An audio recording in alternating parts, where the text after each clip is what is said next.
and this is Nimsy Insights. We are coming to you live, and I'm coming to you live. I am on a different side of your mobile screen, your app screen today, because I'm coming to you with Sarah Hickey, and we're starting off a new program called Last Week in Localization. Right? Is this the working title, Sarah? This is the working title. I wanted to come up with a snazzier title, but then this was actually pretty fitting, so let's keep that title. Well, good. So last week in localization, we're going to be going over all of the latest published material, research, all of that stuff from the previous week in localization. Your one-stop shop. If you have stuff that you'd like to be featured, or if you have stuff that we're not going to be talking about, leave it in the comments down below. All of the comments are going to be displayed here on screen, so this is your chance to interact with everything.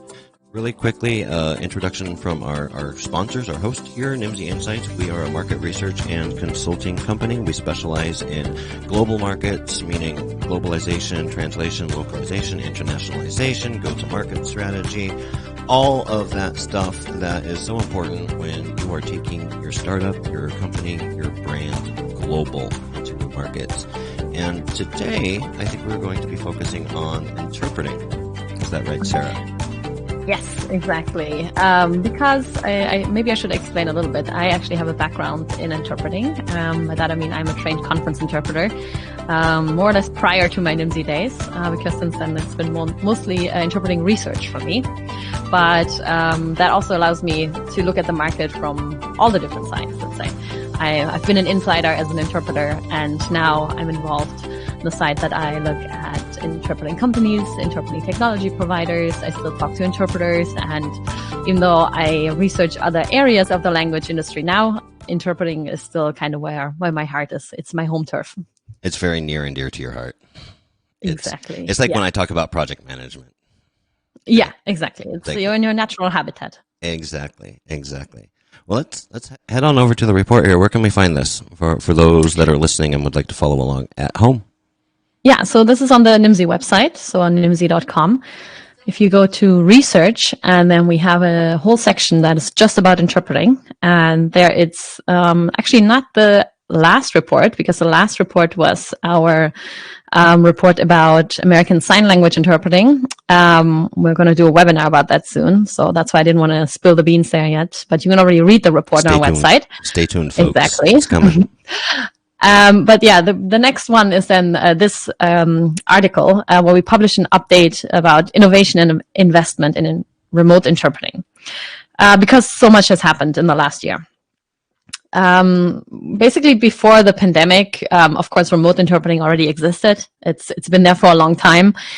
But, well, we like to describe it as a solution in search of a problem, because it just wasn't that widely used. Most people still preferred on-site interpreting, and I mean, this is even still true today.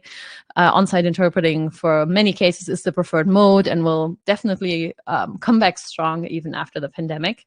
But what has happened in the last year is that because of all the lockdowns and the safety measures, the pandemic really gave remote interpreting a significant boost, because, when people couldn't meet in person anymore, well, they had to find another way, because life couldn't just come to a halt. People still needed to go to, well, especially in these times, I guess, go to the hospital. And other more pleasant news, people needed to keep any form of business afloat. Events moved online.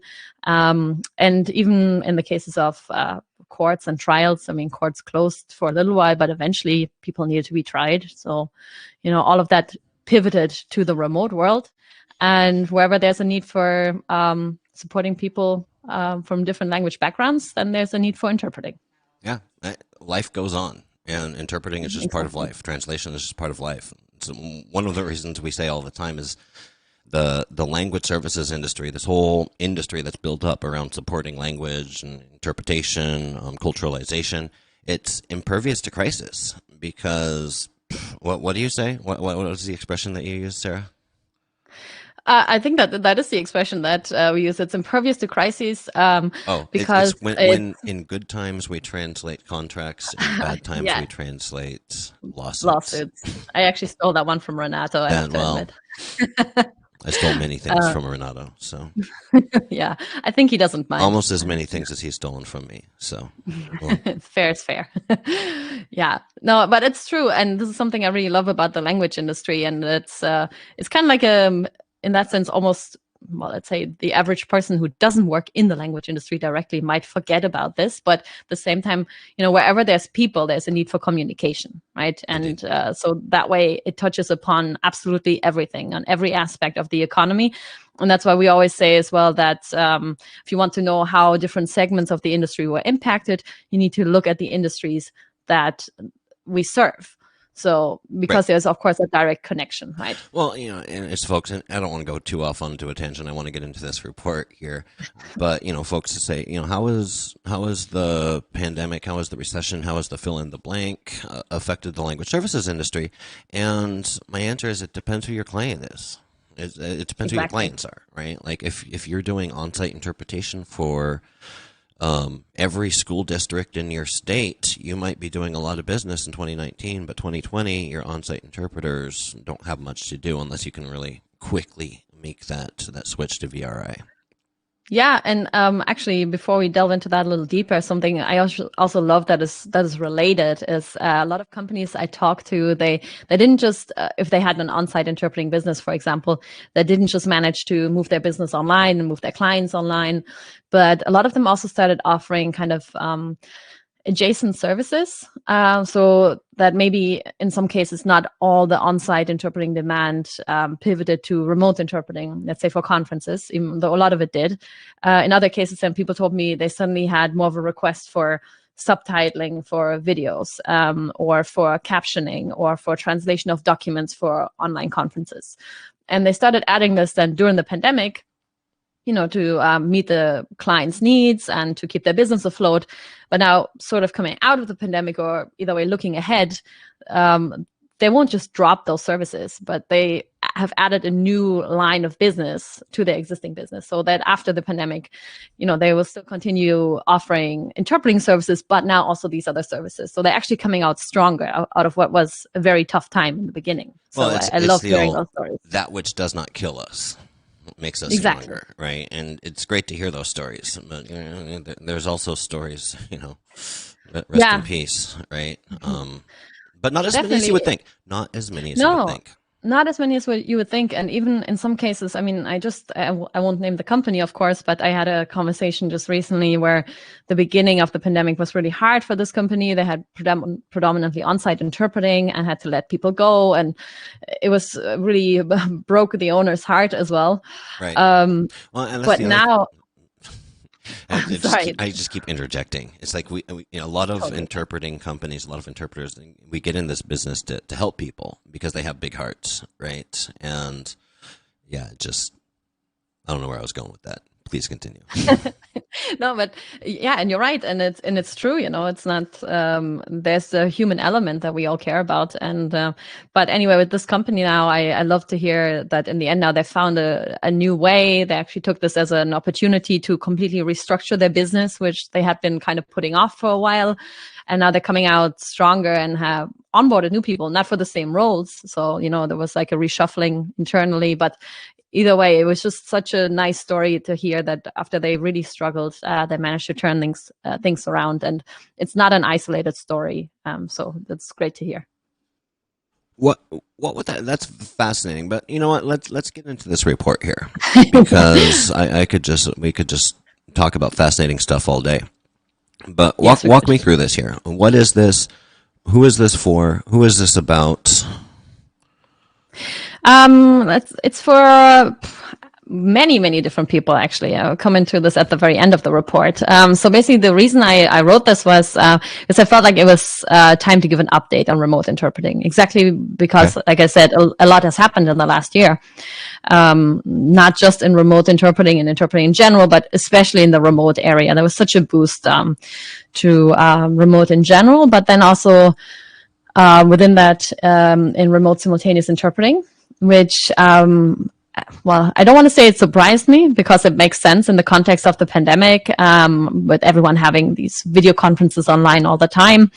But just to say that within remote interpreting, like prior to the pandemic, RSI was like the smallest segment, probably. Yeah, there was not as much because it's conference interpreting largely. Conference and interpreting. RSI, for those listening, let's walk through the terminology here, shall we? Yes. RSI, VRI, OPI. Yeah, so there's remote simultaneous interpreting, RSI. That is basically conference interpreting that is largely happening on-site, usually for big events or international organizations. Like the most typical example would be looking at if you imagine the EU or the UN having a big meeting with people from all different nations, and then there's people sitting in the background in the booth with their headsets on, and they're interpreting at the same time as the meeting is happening.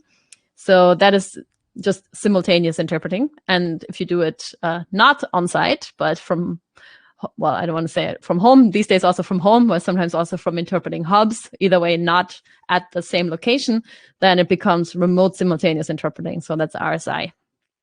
And it's still largely focused on events, business meetings, where there's usually when you have more than just one other language or like two languages, because then you want the meeting to proceed a bit quicker, and it just takes a very long time if you always have to pause and interpret into another language like we do with consecutive interpreting. And then VRI is video.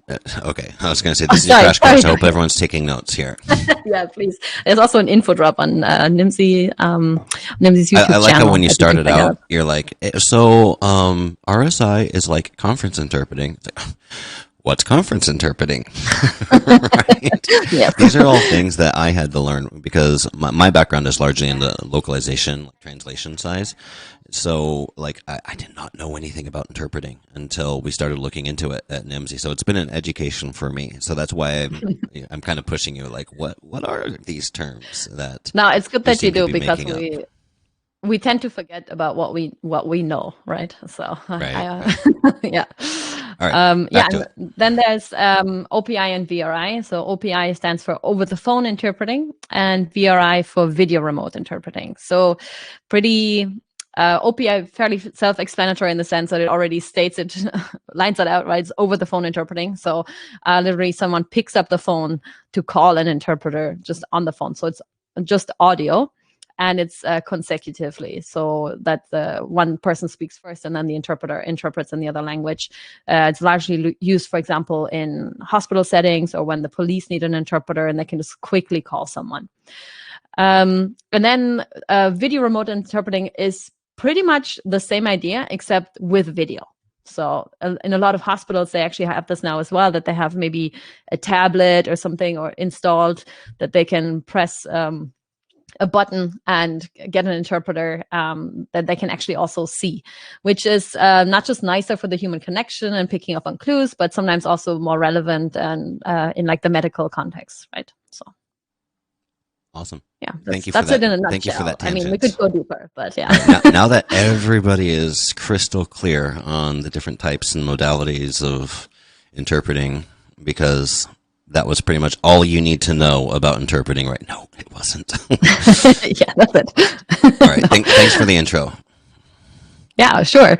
Yeah, so much has happened there in the last year. And so I felt like it was time for an update, and it happily coincided with two major updates from within the remote interpreting, I want to say, industry. So one came from Kudo and one from Boost Lingo. I'll explain also who those are. Ahead here. Sorry about that. No, that's okay. We don't need to take it top to bottom either, Kudo. But we can, of course. So what happened with Kudo? What happened with Kudo, and what does it mean for the industry? For the profession. So, what does it mean for the profession of interpreting? Okay, so I mean, first of all, who is Kudo? They are a cloud-based platform that enables multilingual meetings by providing the technology that allows for remote simultaneous interpreting. If you ever look into the space, you will surely have come across Kudo. They're kind of everywhere these days because they are very innovative, and they keep on adding more features and keep reinventing stuff. So there's lots and lots of updates coming out of Kudo. So this certainly wasn't the first update from them in the last year, but I felt like it was time because they received a massive investment. So they received funding of $21 million after they'd already received funding of 6 million. So 27 million in total in the last year, which is quite significant. I think the largest investment in multilingual meetings ever. Yeah, it's quite a bit. And I've pulled up the website, the Kudo's website here. It's kudoway.com for those of you guys that want to educate yourselves more about Kudo. Exactly. And I mean, you might rightfully wonder why would anybody care? I mean, aside from thinking that's very good for them, but why should I care? Mm. Well, I think my short answer to that is because it's an investment, not just in a tech company, but it's an investment in multilingual meetings. So it's an investment in human-powered interpreting, right? It means there is a market there. And so much of what we see when it's in terms of investment, so much of what we see is technology focused. It's not human focused. Mm-hmm. And we work and live in a very human centric profession here. I mean, it will be one of the last few professions to be fully automated. Right, we're fighting tooth and nail to make sure that the human element stays in there, and this is what I like about it. It's not just like, hey, here's a bunch of money to go develop some fancy new technology that's going to eventually replace us one day. It's an investment in how do we, and because Kudo is a technology-driven platform, right? It is technology-driven, but it's an investment into how do we create human-centric, human-powered technology, technology-powered humans, right? Technology-powered communication. So it's different. Yeah, exactly. And it also really shows that that the investors believe in there being a market for this, not just for this technology, but also for this type of service. And I believe in it too. Obviously, nothing's obvious, but from having looked into this for a long time, and something that I really like about the boom and remote interpreting, and I know it's very controversial among the interpreters, but one thing it has shown is that the market, it's far from saturated. So on the one hand, yes, some on-site interpreting has been replaced with remote interpreting right now anyway. A lot of on-site will come back though, and remote interpreting isn't about replacing on-site. It's, if anything, this shows that it can expand the market. So like a product like Kudo, of course, on the one hand, is used for very large meetings. For example, now they also, I know some of their clients are also from the UN or similar organizations. And it was great that they were, for example, able to use services like from Kudo, the platform from Kudo, for example, to have their meetings now during the pandemic, right? It's essential that this kind of discussion goes on. On the other hand, then also, this opens the door to a whole new pool of clients from the corporate sector, especially, who maybe never considered using interpreting services before. A lot of them even didn't consider having all these video conferences before. Some did, some others didn't. But now, since the pandemic, it exposed the need. And, well, people have seen that it works. They like it. And, I mean, the prime example also is Zoom, of course. I mean, Zoom. Well, Zoom's become the norm, right? And this is a great analogy. It's like 2 years ago, video calls were not the norm. Like when you would log into a call, it was someone you've never met before. There was always this open question like, oh, is this going to be a video call? Are they going to turn on their cameras? Do I have to turn on my camera?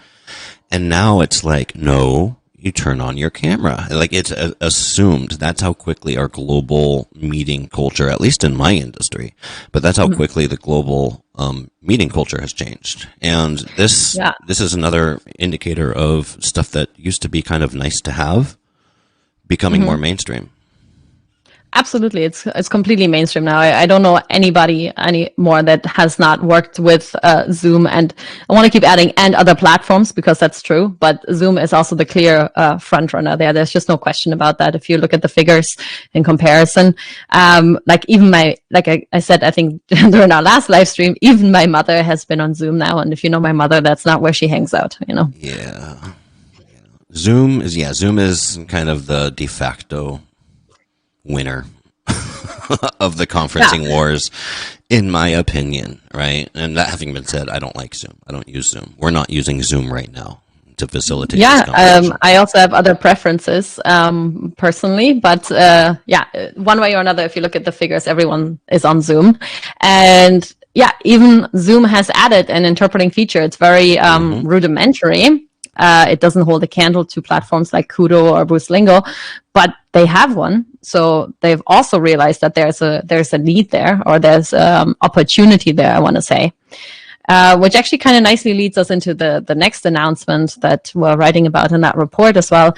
And that is that Buslingo has found a way to integrate with Zoom.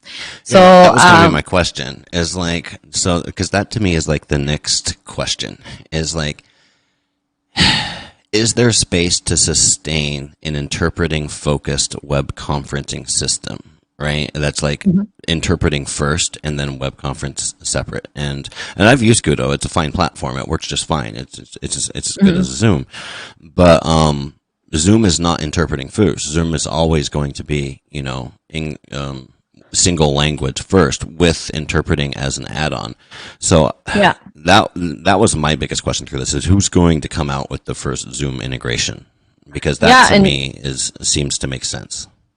Yeah, you're not the only one asking that question, for sure, because pretty much over the last year, everyone has been coming to us, also telling us, well, our clients, they want to use Zoom, they don't want to use our platform, and we found this kind of a way of integration, or how should we handle this? And others have told it, like pretty much anyone I know, any company I know that offers remote simultaneous interpreting has found a way, like one way or another, to integrate with Zoom. But in most cases, it's not real integrations, for now at least. The majority of companies are working on it.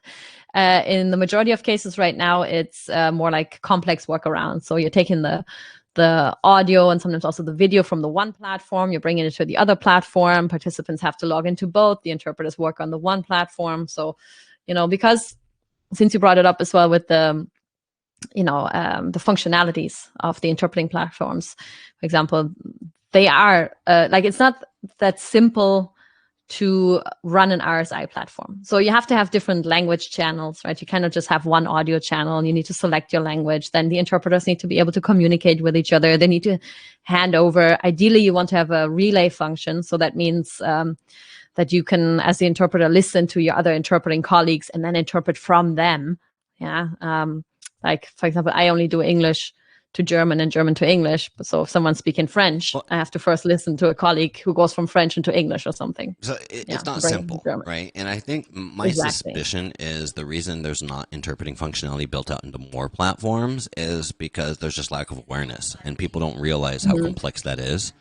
My suspicion is developers at more than one company have thought to themselves, well, if they want an interpreter, then the interpreter can just dial in like an attendee, or or similar such things, right? Yeah, why wouldn't they? If they're not educated, if they don't know, why wouldn't they? Exactly. Right. And I have to just call out. I'm sorry to completely derail this, but I love the fact that it says this is the topic we will talk about today at the top of this. Well, it is the topic. This is the topic that we were going to talk. That is completely intentional, everybody who is watching this. Yeah. And it's not because this is the first time we've ever done this on this platform. No. Not at all. I pulled up Buslingo here, just to give Buslingo a shout out here, the unified interpretation platform. Yes. So, and this is actually something, I actually didn't even introduce Buslingo properly there. They do not do remote simultaneous interpreting. At least for now, their focus is video remote interpreting and over the phone interpreting, and they also do interpreter management. So that's why that is I don't want to call it a caveat because it's still, but it's different. Let's say that Buslingo was like the first one now to do a proper integration with Zoom. But it's not for remote simultaneous interpreting. It's for VRI. And they already had the OPI function before, the audio integration. Now they have audio and video in the sense that they are, Buslingo has been added to the Zoom app marketplace. So this was officially done with Zoom, which is quite cool. Sorry, I'm all rambling here now. No, it's fine. I just wanted to make the difference that, so I was highlighting this in the report as a major advancement, which it really is, because they're the first ones to have done this full integration with Zoom. For the other ones, it was always a workaround. You expect the only thing to highlight there coming in after that, like are other companies looking into that, trying to get into the App Store and all of that stuff? And what's the timeline on that, if you had to guess? I wouldn't say very long, few months. I know a lot of companies who are working on this, and also Boostlingo, for example, they're also looking at integrating with other platforms. So people aren't stopping at Zoom. Most are targeting Zoom first because of its popularity, but that's not like the end of the road, right? So, and I think it's really smart. So because like you were asking there as well, is there really enough of a platform, or I keep overusing the word platform now, but is there enough of an incentive to use interpreting platforms when you have all these video conferencing platforms? And so in that sense, technically, providers of interpreting technology could see this whole Zoom boom as a threat, but it could also, and they should probably see it as an opportunity. Right, because there is a massive market for video conferencing, and clearly there is a need for multilingual video conferencing also. So instead of fighting against this and trying to outdo Zoom, I think trying to find an integration is the best way forward, because you can cash in on this massive trend. At the same time, you still have your platform that is undoubtedly better for multilingual meetings, that is better set up for the interpreters, and you can bring something to the table to make the multilingual meeting on a platform like Zoom better. Right. Nothing to add. No, that's it. Way too much to add. Way too much to add from my side here. Let's go back to your report. What's in it for ... for interpreters, for buyers, providers, and we've kind of touched on this, but what do people need to be on the lookout for here? Not on the lookout. I don't want to say that, because I don't want to say like it needs to put people on the defensive. What exciting stuff should people be focused on, depending upon what their role is in this industry, in this profession? Yeah, that's a good point. Yeah, I wanted to highlight that at the end of the report, to not just give an update on, what has happened, but also what this means for the different sides of the different stakeholders, because this is kind of what we do at NIMSY, right? We look at all sides of the market and not just take the one lens. So I wanted to start with the interpreters there in the report, because everything kind of stands and falls with the interpreters, right? Without interpreters, there's no interpreting, at least for now. Looking at machine interpreting. But like I already said in the beginning, the first thing is that this is an investment in human-powered interpreting. So it means that there is a market, there's a need for the services that interpreters provide, and that the market is expanding rapidly. Investors are convinced of this, otherwise they wouldn't put their money into it, right? So this is a massive confirmation there. So that's the Kudo investment. That's what that means for interpreters. Right. And for Boostlingo? Yeah. For Boostlingo, what does that mean for interpreters, I should say? For interpreters, yeah, exactly. So it's not just companies who are receiving LSPs who are receiving requests to provide their interpreting services on Zoom. It's also the interpreters individually. A lot of interpreters are self-employed, as we know. And an integration like the one from Boostlingo will just make it a lot easier for them to provide their services on Zoom. Now, again, this is not for remote simultaneous interpreting yet, at least. It's for video remote interpreting. But still, before there was all these complex workarounds, and I've seen setups from interpreters with thousands of devices and screens open. And ideally now that should not be needed anymore. You can get an invite, same as you would be invited to any other Zoom call, and then you can join directly from the Boostlingo platform into the Zoom call as the interpreter. And for the participants, they just need to be on the Zoom call, and you can provide your interpreting there. And it should give you access to a whole new range of clients as well, because so many more. Does it have video capabilities for ASL or sign language interpretation as well, or is it just for spoken interpretation? Technically, it's also available for ASL, but it's just, it's all consecutively.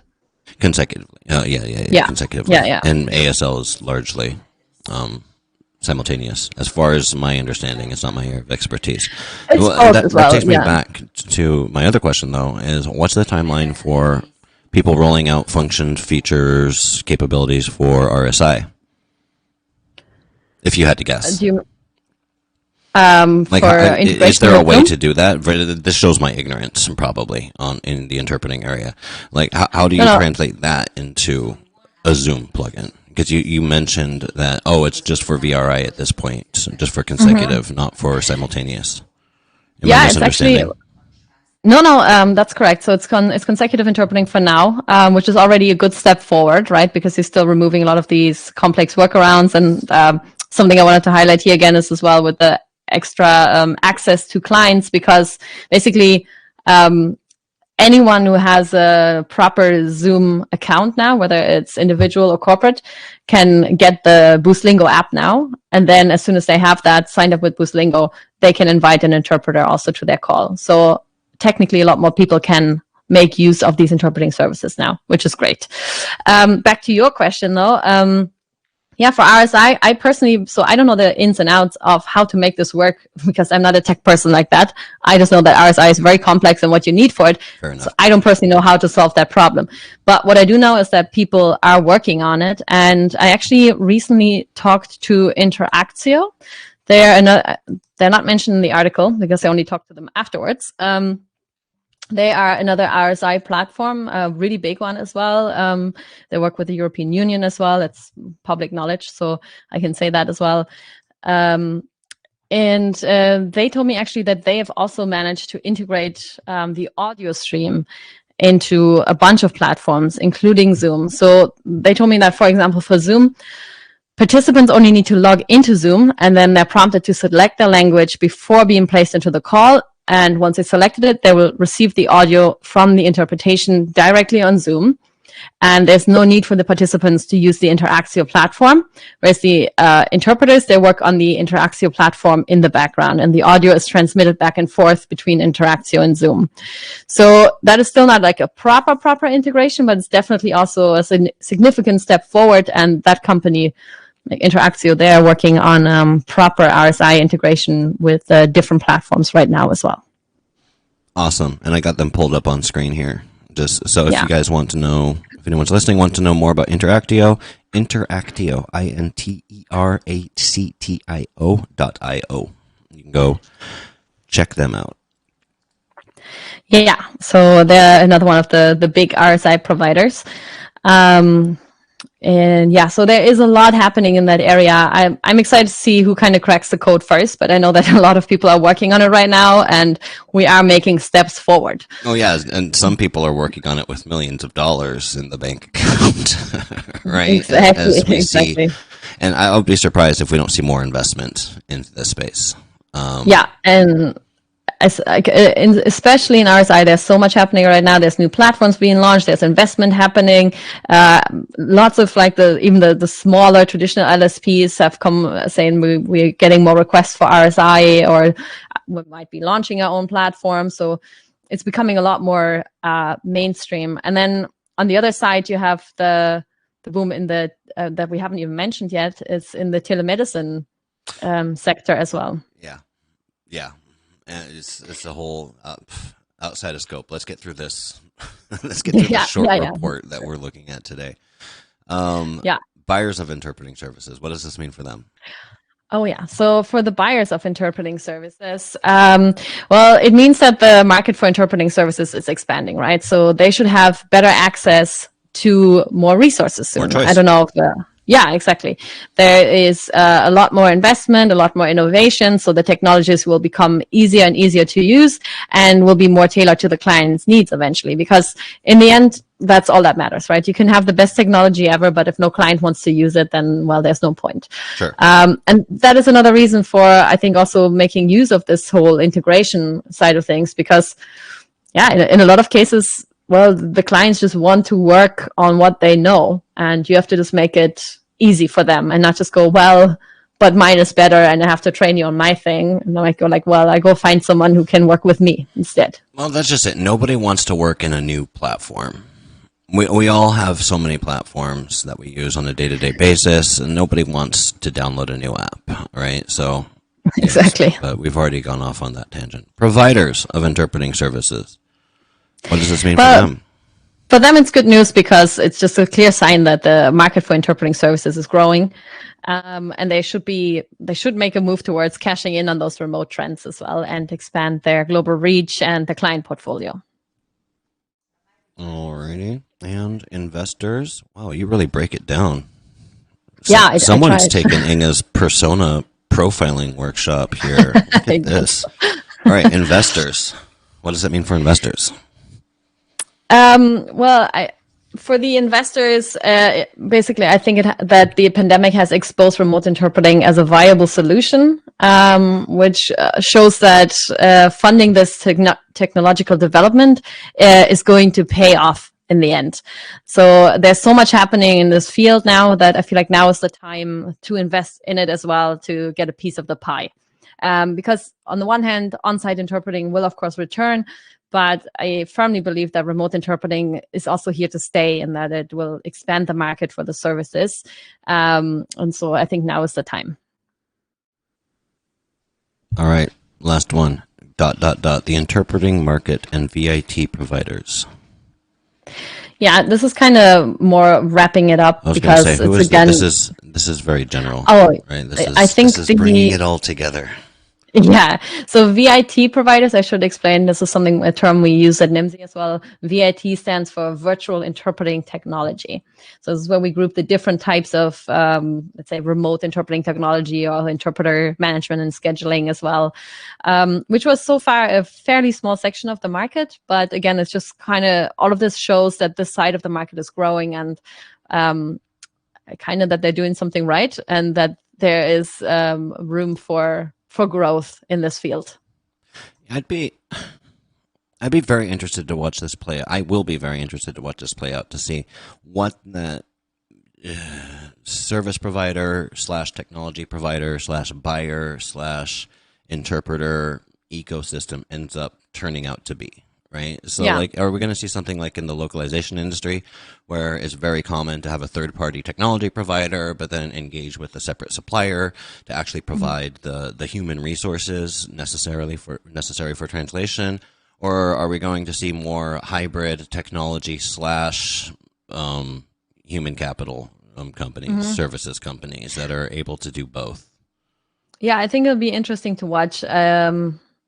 Yeah, because like we highlighted in the NIMSY 100 that there's more and more of a crossover happening in general in the language industry, like you already said, with the services and technology being married rather than just one or the other. I think in interpreting, like in most cases, it's all about making it as easy and as accessible as possible. Right? Don't make it difficult for people to use your service, adapt it to their needs. So this is, I think, the key in all of this. And yeah, I'm not trying to reinvent the wheel. Maybe partnerships, integrations. I would see that as the way forward. And something else we highlighted earlier up in the report actually is that we also predict that there will be post-pandemic more of a hybrid model for example, for conference interpreting, that, you know, some people can be like, even when there is an on-site event that is physically happening, that not every participant or every stakeholder needs to be on-site. So maybe some speakers can be remote, some of the audience can be remote, some of the interpreters can be remote, depending on how things work out. If you can travel to the location or not, you can still join. And a lot of the interpreting technologies, they already allow for this now. And I do think that after the pandemic, we'll see more of those types of events. Well, and especially as connectivity around the world increases too. Yeah. You know, with 5G becoming more and more prolific out there, with increased access to broadband to more and more remote areas, then this becomes a possibility for people. Absolutely. You know, decreased cost of cellular data connections in certain parts of the country. It's opening up more possibilities for people to phone it in, so to speak, right? Exactly. Or you can also, I mean, I think I told the story before, but like one of my friends, she used to have to travel for like a 1 hour meeting all the way across Germany and like lose a full workday. Yeah. Because they had to be on site. Whereas now her employers are also realizing, well, maybe for those like 1 hour meetings, we can also just do it on Zoom or another platform. And we just meet when we, we have a little bit more to talk about, Yeah, batch it together. Well, this is something we've been dealing with and I ain't going to make any friends with saying this, but I always kind of thought that the interpreting as an industry, not as a profession, but as an industry is... it's a little bit behind, like it trails the localization industry. And I don't mean that with any disrespect. I just mean like issues that present themselves in localization seem to present themselves in interpreting 5 to 10 years down the line, right? So like we have machine translation here, right? Well, voice machine interpretation is a little bit more challenging. So that's, that's hitting later, right? And I feel, so it's interesting to watch how this plays out.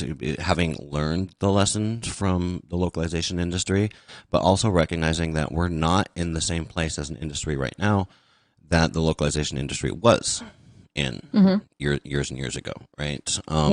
So, for example, I say all this to say this, that to say that I predict one of the next big discussions that we're going to be having to have when it comes to interpreting is the existence of minimum fees, right? Like half-day minimums, full-day minimums, stuff like that, which are traditionally kept in place is to protect the interpreter from having to travel, having to study, prepare, and all of this stuff, even if the session is only half an hour to an hour.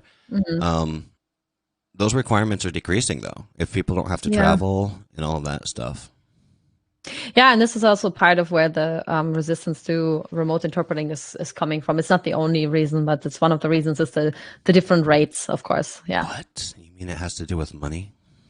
Yeah, I know. Right? That's shocking. But it's not the only reason. It's also, there's some more health reasons as well around issues with the audio and the screen work, I guess, all day. So I mean, it's not the only reason, but it certainly is one important one also. Well, and it's easy for, people like there's a hardware requirement to doing remote interpreting as well. We need to get that as well. But before the report, I just want to do a quick time check here because we're coming up on the hour, Sarah. And yes, as for our inaugural outing, how are we feeling about this? Well, I feel great. I'm having a good time chatting about my favorite topic. So okay, well, me too. This is a great way to start my Monday. Any closing thoughts on the update, the State of the Union when it comes to interpreting today?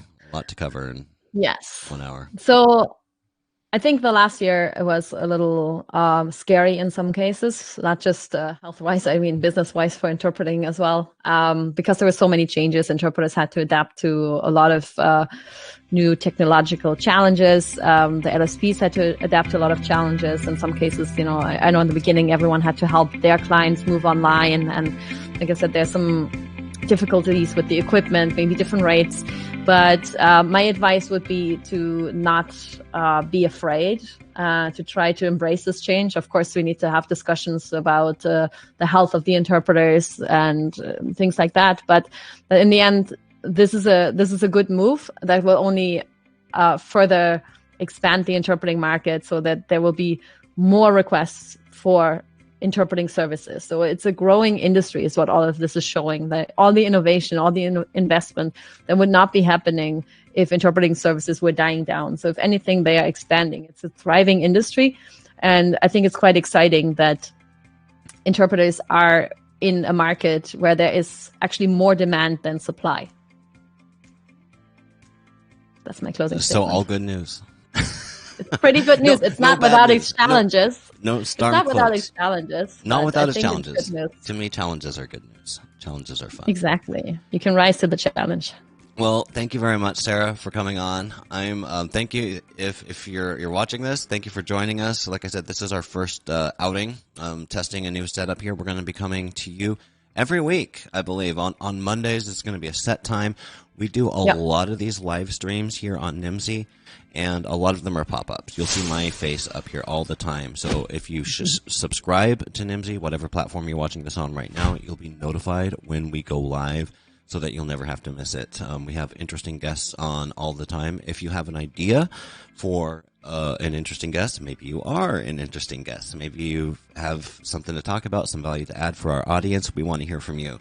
So reach out. You can DM me on LinkedIn, Tucker Johnson. You can write to info@nimdzi.com, and we will get you set up and going live with either me or with the wonderful Sarah Hickey here. So, Sarah, thank you so much for having us on today. I think the music is playing right now, and we'll see what this button does, if it still works. All right, and we are out. Perfect. Thanks, Tucker.